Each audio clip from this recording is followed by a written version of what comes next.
প্রিয় দর্শক, পক্ষপাতমূলক চোখে নয়, ইরান ইসরায়েল সংঘাতের সত্য ঘটনা জানাতে তেহরান থেকে আছি টিম মহিভেঞ্চার। আজ আমরা কথা বলবো সাম্প্রতিক ইরান ইসরায়েল সংঘাত নিয়ে। আমাদের হাতে একটা বেশ গভীর বিশ্লেষণ আছে। শিরোনাম ইরান ইসরায়েল সংঘাত, দায়, ইতিহাস ও কৌশল। তো এই লেখার ওপর ভিত্তি করে আমরা বোঝার চেষ্টা করব আসলে এই পরিস্থিতির মূল ব্যাপারগুলো কি, মানে দায় কার, ইতিহাসটা কেমন, আর কি কৌশল বা তত্ত্ব কাজ করছে এর পেছনে। হ্যাঁ, আর দেখুন, শুরুতেই বলে রাখা ভালো, এই সংঘাতে সরাসরি কাউকে দোষ দেওয়াটা বেশ কঠিন একটা কাজ। কঠিন তো বটেই, কারণ দুটো পক্ষেই মনে করে তারা যা করছে সেটা আত্মরক্ষার জন্যই করছে। পরিস্থিতিটা আসলেই খুব খুব জটিল। তাহলে একদম সাম্প্রতিক যে উত্তেজনা সেটা দিয়েই শুরু করা যাক। দায় কার?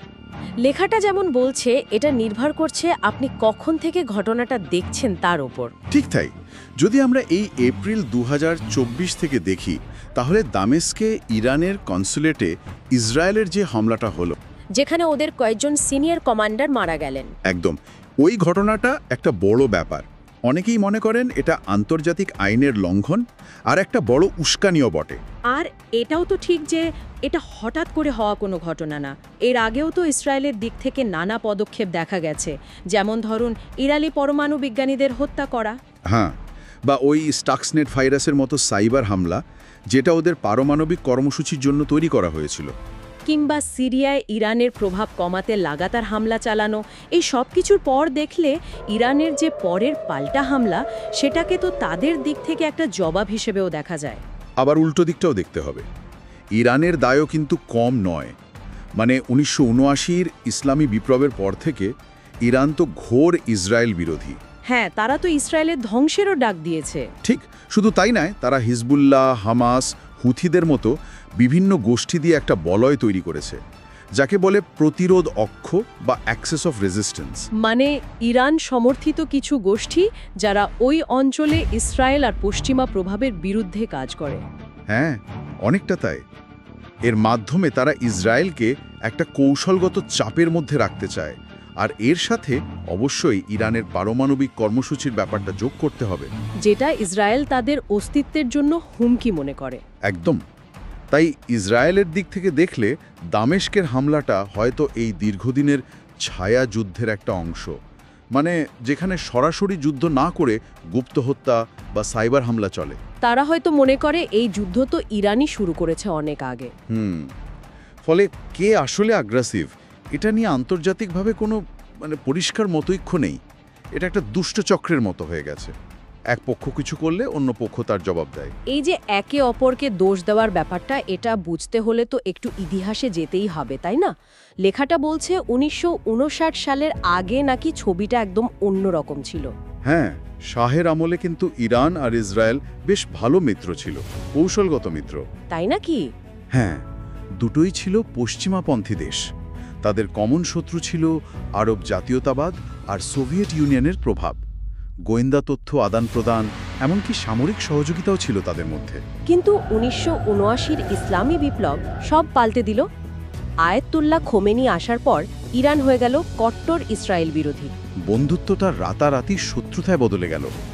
এরপর 80 আর 90-এর দশকে শুরু হলো প্রক্সি যুদ্ধ, নিজেরা সরাসরি না লড়ে অন্যদের দিয়ে লড়ানো।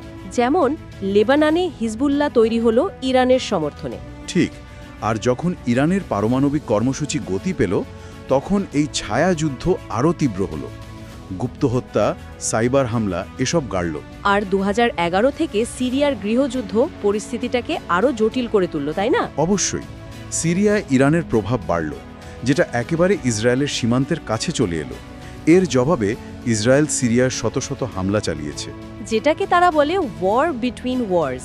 হ্যাঁ, যুদ্ধের মধ্যবর্তী যুদ্ধ, বড় যুদ্ধ এড়াতে ছোট ছোট হামলা চালিয়ে যাওয়া। দামেস্কের কনসুলেটে হামলাটাকেও এই কৌশলেরই অংশ ধরা যেতে পারে। আচ্ছা, এই পুরো ঘটনার পেছনে কিছু অন্য তত্ত্ব বা কৌশলের কথাও লেখাটাতে উঠে আসছে।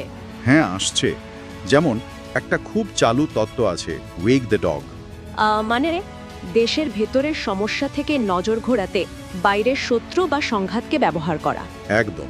যেমন ধরুন, নেতানিয়াহুর বিরুদ্ধে আইনি ঝামেলা বা সমালোচনা, কিংবা ইরানের ভেতরের অর্থনৈতিক সমস্যা বা বিক্ষোভ, কেউ কেউ মনে করেন এই সংঘাত উস্কে দিয়ে উভয় পক্ষই হয়তো ভেতরের চাপ কমাতে চাইছে। আরেকটা তত্ত্বেরও কথা বলা হচ্ছে, ইসরায়েলের কেউ কেউ হয়তো চাইছে যুক্তরাষ্ট্র সরাসরি ইরানের সাথে যুদ্ধে জড়িয়ে পড়ুক। হ্যাঁ, বিশেষ করে ইসরায়েলের কট্টরপন্থীরা, তারা হয়তো ইরানকে ইচ্ছে করে উস্কে দিয়েছে যাতে আমেরিকা মাঠে নামে। বিশেষ করে ইরানের পরমাণু বোমা বানানো ঠেকাতে তারা আমেরিকার সরাসরি হস্তক্ষেপ চাইতে পারে। আবার ইরানের দিক থেকেও একটা তত্ত্ব আছে, তাই না? এপ্রিলের ওই হামলাটা নিয়ে। হ্যাঁ, ওই যে বিশাল ড্রোন আর মিসাইল হামলাটা হলো, অনেকে বলছেন ওটা ছিল একটা লোক দেখানো হামলা, মানে শক্তি দেখানো হলো, নিজেদের লোক আর মিত্রদের বার্তা দেওয়া হলো, কিন্তু এমনভাবে করা হলো যাতে ইসরায়েল আর তার মিত্ররা যথেষ্ট সময় পায় প্রতিরক্ষা করার। উদ্দেশ্য ছিল হয়তো বড় যুদ্ধ এড়িয়ে যাওয়া।